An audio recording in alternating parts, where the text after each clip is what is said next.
यहां बहुत कमी होती है। ध्यान देने योग्य बात है, मंत्रों पर अविश्वास मत करो, नाम पर अविश्वास मत करो।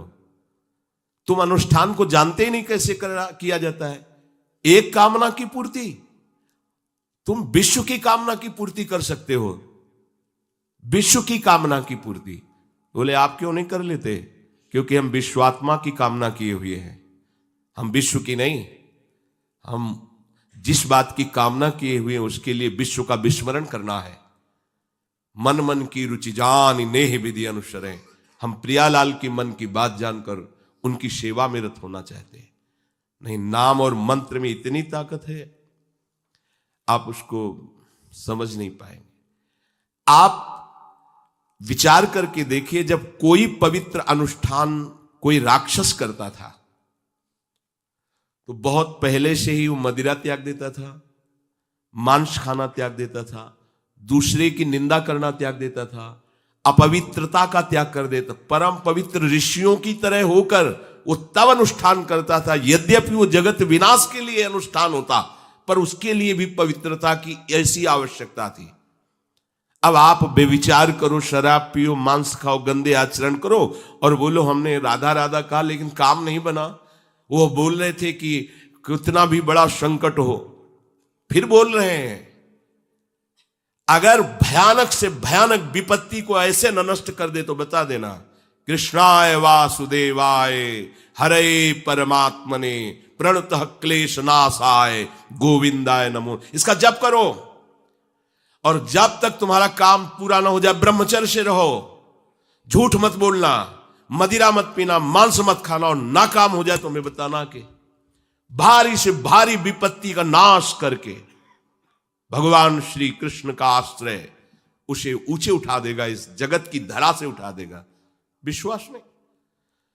आप मदिरा पियो, मांस खाओ, बेविचार करो, सोचो 1,00,000-2,00,000 महात्मा को दे देंगे, हमारी कामना पूर्ति हो जाएगी। बिल्कुल भूल में मत रहना। आपको संशय होता है नाम पे, संशय होता है मंत्रों पे, संशय होता है शास्त्र के विधान पर। आप चलते हो शास्त्र विधान से? कहां चलते हो? अरे हम जब कह रहे हैं कोई राक्षस भी अनुष्ठान करता था तो वो इन नियमों का पालन करता था। इतना अनुष्ठान में कि मेघनाथ को पैरों से मार रहे हैं बंदर भालू, पर वो ना मंत्र छोड़ रहा है, ना हिल रहा है, ना उनकी तरफ देख रहा है। इतना सहनशील होना चाहिए अनुष्ठान के लिए। किसी कामना की पूर्ति के लिए सांगोपांग अनुष्ठान करो, भला कामना की पूर्ति ना हो जाए? नहीं। आप शास्त्रों में पढ़ के देखो, संतान उत्पत्ति के लिए कैसे व्रत, पयोव्रत का कैसे अनुष्ठान किया। पवित्र रह करके इतनी इतनी मात्रा में ये आहार लेना है। इस मंत्र का जब भगवान गर्भ में आ गए, क्या चाहिए तुम्हें? भारी से भारी विपत्ति को दूर करने के लिए आर्त भाव से पुकारो भगवान को। तुम्हें धनी बनना है, अनुष्ठान कीजिए। हम कह रहे किसी विशेष मंत्र आदि की तरफ ना बढ़िए, बोलिए राधा राधा। क्या चाहिए आपको?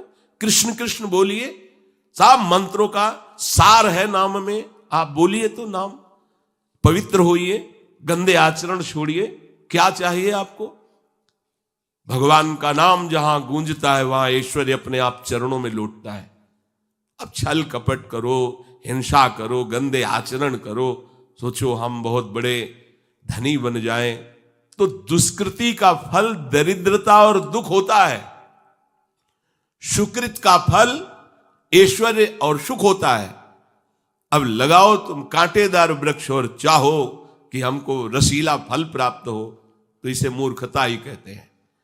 फिर दोष देता है काल, कर्म, ईश्वर को, शास्त्रों को, मंत्रों। अरे कुछ नहीं, नाम मंत्र में जरा सी भी अनुष्ठान में त्रुटि हो जाए तो उसका फल बदल जाता है। आप कहां अनुष्ठान कर रहे हैं? कौन सा अनुष्ठान कर रहे हैं?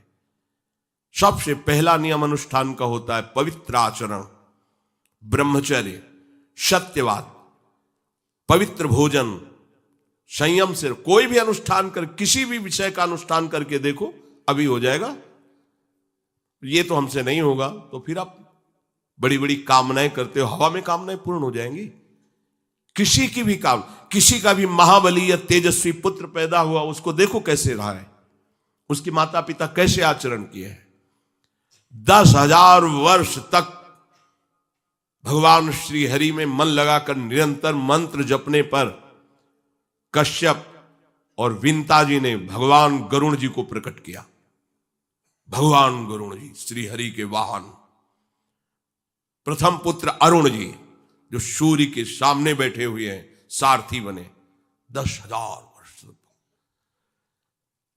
करदम जी भारी तपस्या करके पत्नी प्राप्त कर रहे हैं, तो भगवान स्वयं कपिल देव जी के रूप में अवतार ले रहे हैं। बिना भजन के, बिना पवित्रता के, बस कामनाओं की पूर्ति, हवा में कामनाओं की पूर्ति हो जाएगी। मनमानी आचरण, कुछ नींबू काट दो, उसमें सिंदूर रख दो, या कलावा बांध दो, या अंगूठी बांध लो, या जंतुर मंतुर बांध लो, भस्म, इनसे कुछ होगा?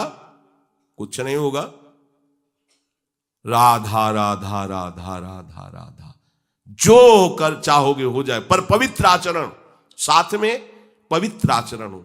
एक किसान भी अन्न बोता है तो खेती को तैयार करता है। आपको अपने हृदय की भूमि तैयार करनी होगी। कामना पूर्ति के लिए ऐसे थोड़ी चला जाता है। देखो ना, ऐसे एक चपत लगा दी सुरुचि ने, क्योंकि उसकी रुचि के खिलाफ हुआ कि वो पिता की गोद में बैठना चाहते थे। क्षत्रिय बालक माता के पास गए, उनका नाम सुनीति है। वो सुंदर नीति से चलती है, वो रुचि से चलती है, सुरुचि अपनी रुचि, और वो सुनीति सुंदर नीति से चलती है।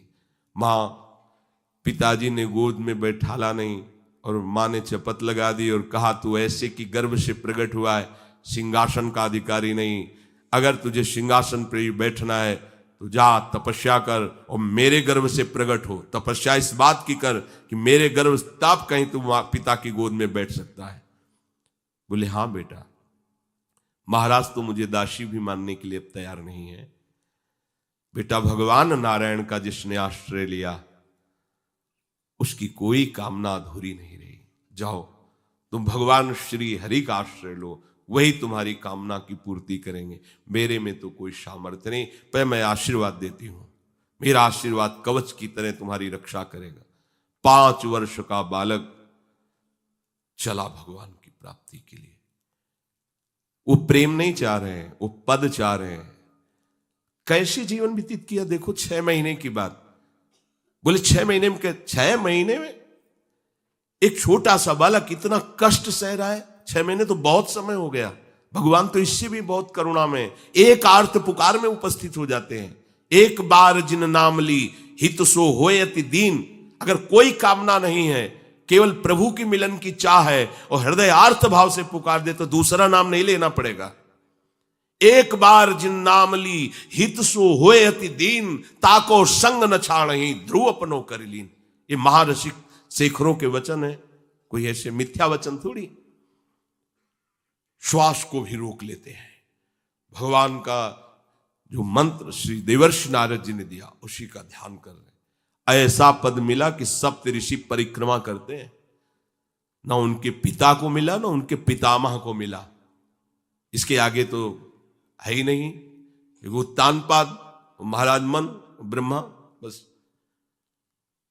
ऐसा पद मिला कि किसी को पद नहीं मिला।